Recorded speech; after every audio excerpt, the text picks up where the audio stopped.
तो आखिरकार हम ऐसा क्यों हैं? इस विचार में कुछ मैं कहना चाहता था। हमारे देश में अगर पहले देखा जाए तो जो भी महापुरुष हुए, जो भी सुधार लाना चाहते थे, उन लोगों को प्रताड़ित किया गया। जो भी महापुरुष, उनके व्यक्तिगत जीवन संघर्ष, अपमान वगैरह झेलना पड़ा उनको। मैं उन्हीं महापुरुषों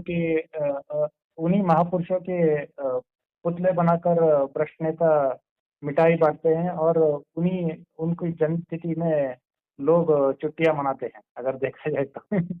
उनके मौल्य के ऊपर कोई विचार नहीं करता, अगर देखा जाए तो। ये बात तो रही है। हमारे दूसरे मानसिकता, अगर ये बहुत सारे ऐतिहासिक एक हिस्टोरिकल रीजन भी रहा है। हमारे लोगों के लिए विदेशी और गोरी चमड़ी के लोगों के ऊपर व्यामोह ज्यादा है, आकर्षण ज्यादा है, अगर देखा जाए तो। नहीं, अगर हमारे लोगों कोई के ऊपर नहीं है। ये जो है, ये तो सर्वमान्य चीज है कि व्यक्ति चमकती हुई चीज को पसंद करता है। नहीं, गोरे लोगों को पसंद नहीं गोरे करते का ना। मतलब यही है ना कि गोरा मतलब जो चमक रहा है, जिसे नहीं, जिससे मैं कोई विदेशी चीज की बात कर रहा हूँ। जिससे कोई चीज रिफ्लेक्ट होती है। विदेशी लोगों की बात कर रहा हूँ। नहीं, मैं विदेशी की बात नहीं कर रहा हूँ। विदेशी का मतलब तो नाइजीरियन भी तो विदेशी ही तो है। नहीं, उनके ऊपर हम लोग ना ये नहीं करते हैं। नाइजीरियन भी तो विदेशी हैं, विदेशी से मतलब हाँ, नहीं है। नेपाली भी विदेशी, गोरी अगर चमड़ी देखा जो जाए होती तो। है, जो जो गोरा रंग होता है, वो गोरा रंग क्या होता है, सब रंगों को रिफ्लेक्ट करता है, इसलिए उसमें चमक होती है, इसलिए उसमें आकर्षण होता है। हाँ, तो इसलिए वो एक नेचुरल कैच है। ऐसा नहीं है कि हम लोग की मानसिकता है या या अंग्रेजों ने हम लोग को गुलाम बना लिया इसलिए हम लोग ऐसा करते, नहीं। ऐसा शुरू से ही है। तो आप हाँ। इसको साइकोलॉजी के ऊपर बताना चाहते हैं, साइकोलॉजी को समझाना चाहते हैं हमें। हाँ, तो वो मैं कह रहा हूँ इसलिए क्योंकि उसका रिफ्लेक्शन हाई होता है और उसका अट्रैक्शन भी हाई हो जाता है उसी के कारण। नहीं, अगर देखा तो जाए तो ये गोरे लोग हाँ, ये अलग फिर भी। बात है कि जो जो सांवले रंग होते हैं उनमें भी होता है अट्रैक्शन, उसका अलग ढंग का होता है। क्योंकि ब्यूटी जो है ना, ब्यूटी अलग ढंग से हर एक की आंख में होती है, लेकिन मैं ब्यूटी से तो बॉडी फिगर से भी है, आदमी की भाषा है, बहुत तरह के चीजों से होता है। उसका चाल ढाल, चलने का तरीका, बोलने का स्टाइल, ये सब कुछ होता है उसमें। हाँ, लेकिन जो एक नॉर्मल, जो साधारण से साधारण गंवार आदमी भी जो जिसको जो पसंद करता है वो यही है, जो सुंदर चेहरा है, गोरा चेहरा है, हाँ, नाक नक्श अच्छे हैं, तो उसको लोग देख के पसंद कर लेते हैं। वो आकर्षित होता है। और यह नेचुरल चीज है, ऐसा नहीं है कि इसको किसी ने सिखाया है या पढ़ाया, ऐसा नहीं है। वो एक स्वाभाविक ही है, उसको कहीं भी आप। हमारे यहाँ एक फेस क्रीम हो या फेयर एंड लवली हो इत्यादि क्रीम के ऊपर बहुत लोग खर्चा भी करते हैं, अगर देखा जाए तो। इनके पीछे हाँ, नहीं, वो तो एक इंडस्ट्री बनी हुई है गोरे बनाने की। वो तो खर्च तो करेंगे ही। फेयर एंड लवली नहीं तो कोई और भी क्रीम हो जाए। कोई आज से थोड़ी खर्च कर रहे हैं, युगो युगो से कर रहे हैं कि चंदन लगा रहे हैं, कोई क्रीम लगा रहा है, कोई मलाई लगा रहा है, कोई गाजर का रस लगा रहा है, कोई नींबू का रस लगा रहा है। तो यह तो है, शुरू से ही आ रहा है। कोई आज का नहीं है कि ये गुलाब की पंखुड़ियों में लोग नहा रहे हैं, दूध से नहा रहे हैं। तो अपने अपने चेहरे को, अपने चमड़े को चमकाने के लिए बहुत सारा चीज करते आ रहे हैं, युगों से करते आ रहे हैं, कोई आज नया नहीं है यह। अगर वास्तविक दृष्टि से देखा जाए तो अगर गोरे थोड़े बहुत हमारे तारीफ भी कर लिए, चने के झाड़ पे हमको चढ़ा दिए, तो हम लोग कुछ भी करने के लिए तैयार है। मैं उसी दिशा में जा रहा था। हमारे ऐतिहासिक कारण ये भी हो सकते हैं कि हम इसीलिए गुलाम भी बन गए। अगर वास्तविक दृष्टि में देखा जाए तो गोरे लोग रेसिस्ट भी होते हैं ना, रेसिज्म भी होता है उनके अंदर। वो लोग जानबूझ के तो आपको मैं ये नहीं करूँ कि अगर वो लोग तारीफ करते हैं, उसके पीछे एक मंशा होती है। वो लोग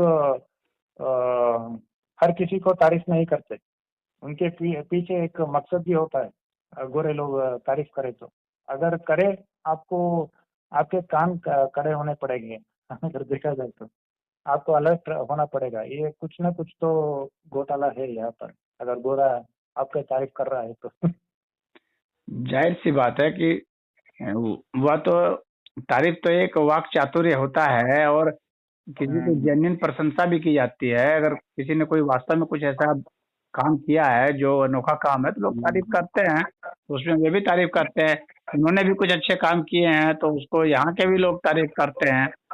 यह सब तो चलता रहता है, तारीफ का खेल।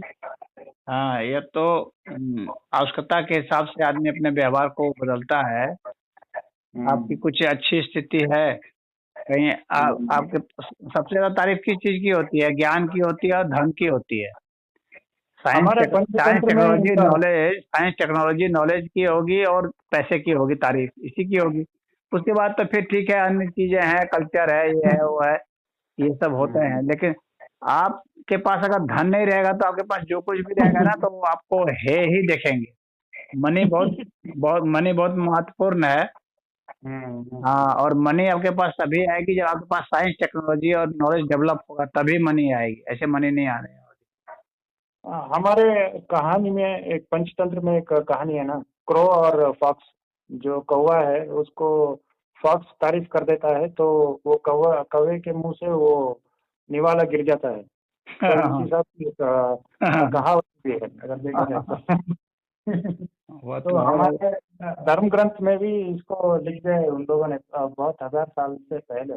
हम लोग तो ठीक है, वैसे केस भी होते हैं कि भाई देखिए, दुनिया में सबसे मधुर संगीत तो तारीफ ही होती है। प्रशंसा सबसे मधुर संगीत है।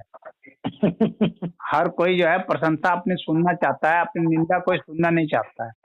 तो प्रशंसा तो सबको प्रिय होता है, लेकिन आदमी को समझना चाहिए कि भाई जेन्युइन प्रशंसा क्या है।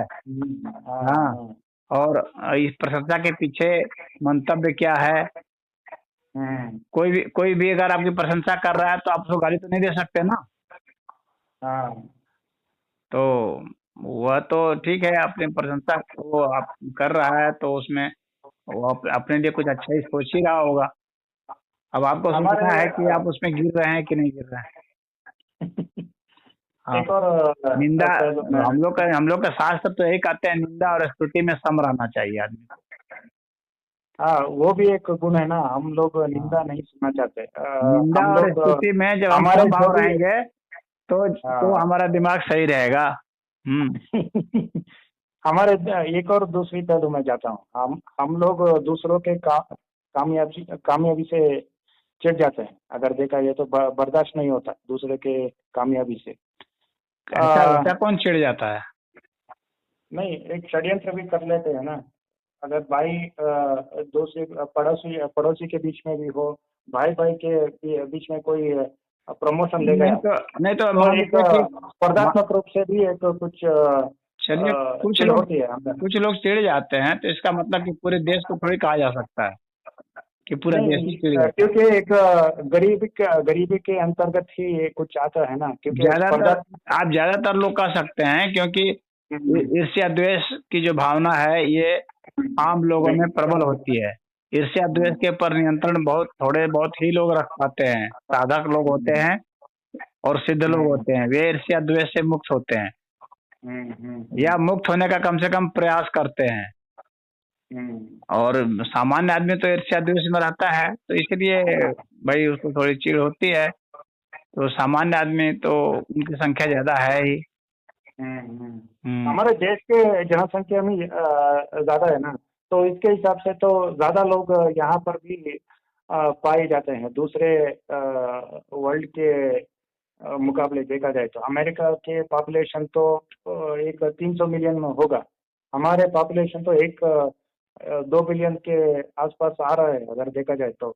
हम जो भी एक कह रहे हैं तो अपवाद तो नहीं होगा, हमारे ज्यादातर लोग इसमें आ जाते हैं। इस हिसाब से देखा जाए तो गिनती में आ जाते हैं इसमें। प्रतिशत तो वैसा ही ना रहेगा। परसेंटेज की बात कीजिए, पॉपुलेशन का क्या है, परसेंटेज का देखेंगे। हालांकि इसके ऊपर कोई बहुत सर्वे वगैरह नहीं हुआ है कि ठोस हम लोग प्रमाणिक रूप से कह सकें, लेकिन फिर भी भारत के लोगों में जो संस्कार है यहाँ पर कोई कहीं से आ जाएगा ना, कहीं का तो कोई खिला भी देगा, हाँ एक शाम रख भी लेगा। और अगर विदेश में आप चले जाएंगे तो कोई खिलाने वाला नहीं मिलेगा, आप रोड पर पड़े पड़े मर जाएंगे। नहीं, उसके ऊपर तो भी आएंगे, वो क्यों होता है क्यों नहीं होता है उसके ऊपर तो भी आएंगे। यहाँ के आ, यहाँ के कुछ वो हैं, संस्कार हैं अभी, नहीं, वो अच्छी जो चीज है शास्त्र में बताया गया है अतिथियों की सेवा का और इन सब चीजों का, तो उसके कुछ न कुछ गुण अंश अभी भी भारत में मौजूद हैं। भले भारत की आबादी का अब वो प्रतिशत नहीं रहा जो पहले था, क्योंकि आबादी यहाँ बदल गई है ना भाई। यहाँ तो भाई 22 करोड़ मुस्लिम हो गए, तो मुस्लिम तो उन सिद्धांतों को नहीं मानते। तो जब हम भारत की जब बात करते हैं तो उसमें ठीक है, बहुसंख्यक भले हिंदू हैं, लेकिन जो है फिर भी अन्य भी बहुत हो चुके हैं, तो इसलिए उनके लागू ऊपर भी नहीं हो आएंगे, पाता। उनके पहलू में भी आऊंगा। हाँ, एक पहलू है, हम काम करते समय सपने देखते हैं। हम सपने देखते समय कल के काम के बारे में सोचते हैं।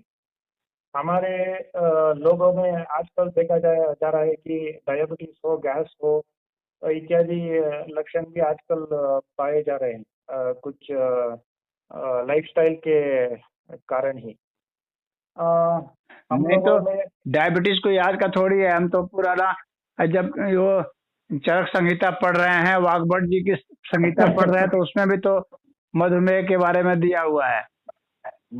हाँ, तो कोई ये आज का मर्ज नहीं है मधुमेह या रक्तचाप भी पुराने समय में भी होता था। मैं कह रहा हूँ, क्योंकि भारत में पॉपुलेशन ज्यादा है ना, तो डायबिटीज की संख्या भी ज्यादा होगा, हार्ट वगैरह की संख्या भी ज्यादा भी होगा अगर देखा जाए। संख्या तो खैर होगी ही ज्यादा, जब आबादी ज्यादा है तो संख्या भी ज्यादा होगी, हर चीज की संख्या भी ज्यादा होगी।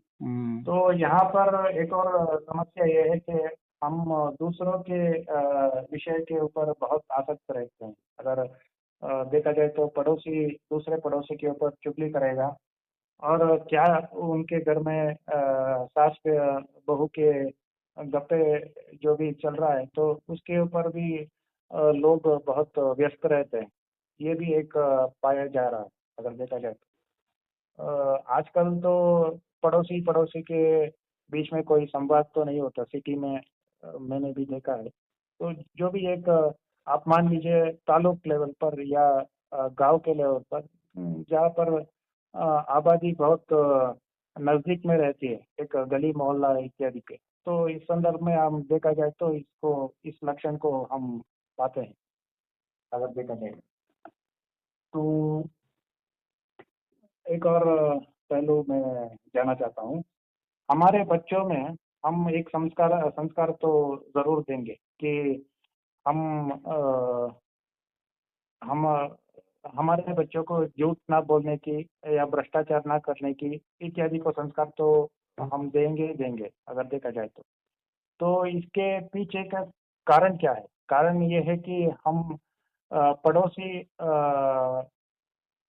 ये जो भी है वो बच्चे को डांट ना जाए कि आपके माँ बाप ने क्या सिखाया आपको। तो माँ बाप के और अपने फैमिली के सोसाइटी में नाम खराब ना हो, तो इसीलिए बच्चों को ये मौलिक शिक्षा दी जाती है, ना कि वो लोग अगर वास्तविक बड़े होके देखा जाए तो सड़क पे थूक देते हैं, मूत देते हैं, गंदगी करते हैं। तो इन मौलियों से तो एक आम आदमी तो कुछ नहीं सीखा अगर देखा जाए तो। ये दूसरों के हक में या उनके अधिकार के लिए कोई लड़ता नहीं अगर देखा जाए तो इन मूल्यों से। तो हमारे में सिर्फ एक स्वार्थ मनोभावना आ गई है अगर देखा जाए तो। इसके ऊपर आप कुछ कहेंगे? ऐसा है कि जब व्यक्ति सत्य पर जोर देगा तो न्याय अपने आप आ जाएगा, क्योंकि न्याय सत्य के ऊपर आधारित है। और जब न्याय आ जाएगा तो शोषण अपने आप बंद हो जाएगा। तो संस्कार तो हम लोग सत्य का देते हैं, और हम लोग के शास्त्र सारे कहते हैं कि सत्य की खोज करो, सत्य का पता करो, न्याय करो। हाँ, तो उसके बाद अपने आप ही जो है अहिंसा अपने आप आ जाएगा, सब उसके साथ सारे जितने गुण हैं सब आ जाते हैं। और ईर्ष्या, द्वेष, राग आसक्ति, इन सब से जो है मुक्ति अपने आप ही फिर होने लगती है।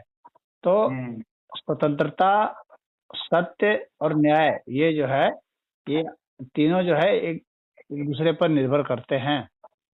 तो इसकी शिक्षा हम लोग को युगों युगों से हम लोग के ऋषि महर्षि देते आए हैं। हम हमारा पतन इस वजह से होता है क्योंकि हम इन शिक्षाओं से हम भटके हैं कहीं ना कहीं, कभी न कभी। और जिस इतिहास के जिस कालखंड में हम ज्यादा भटके हैं, उस कालखंड में ही हम लोग के देश में आक्रमण सफल हुए हैं। जो विदेशी आक्रमण हुए, वे सफल तभी हुए हैं। तो अगर हम उन चीजों पर, उन बेसिक्स पर अगर हम लौटते हैं तो फिर हम मजबूत हो जाएंगे अपने आप। आप इसके ऊपर क्या कहेंगे? एक पड़ोसी के बच्चे अगर मान लीजिए कोई गंदगी कर देता है दूसरे घर में, तो वो माँ बाप ने, आपके माँ बाप ने क्या सिखाया? तो इस तरीके से एक कहा जाता है ना, तंज कसा जाता है उनके ऊपर। हाँ, स्वच्छता तो एक स्वच्छता तो मानवों का एक बेसिक नेचर में से शामिल है। व्यक्ति स्वच्छ रहता है, लेकिन खुद स्वच्छ रहे और दूसरों को भी रखे तो ज्यादा अच्छा है। खुद स्वच्छ रखे और दूसरों को गंदा करे तो वह तो अच्छा नहीं माना जाएगा ना। कि अपना तो घर स्वच्छ रखे और अपने घर का कूड़ा दूसरे घर के सामने में जाके फेंक आए, तो यह तो उतना अच्छा नहीं माना जा सकता है। या तो ईर्ष्या के कारण रोड में भी, सड़क में भी थूक देते हैं ये पान बीड़ा खा के। अगर देखा जाए तो एक सड़क पे मूत भी देते हैं कहीं कहीं। वो तो हर जगह होता ही है। खैर पेशाब का क्या है, पेशाब तो मान लिया आदमी की तबीयत खराब हो गई तो अपने पेंट में ही पेशाब कर देता है। तो उसका क्या किया जाएगा, वो तो मेडिकल प्रॉब्लम है। लेकिन अगर उसके पास अगर विकल्प है और उसको ऐसी मेडिकल प्रॉब्लम नहीं है तो ऐसे जहाँ पर है ऐसे प्रसाधन वहीं पर जाके करना चाहिए। या तो एक बीमारी है ना, पान बीड़ा खा के थूक देते हैं, लाल लाल कर देते हैं सभी बिल्डिंग को। हाँ, तो जो गुटखा खा रहे हैं, पान खा रहे हैं, वो तो सब थूकेंगे। खैर चलिए, ठीक है।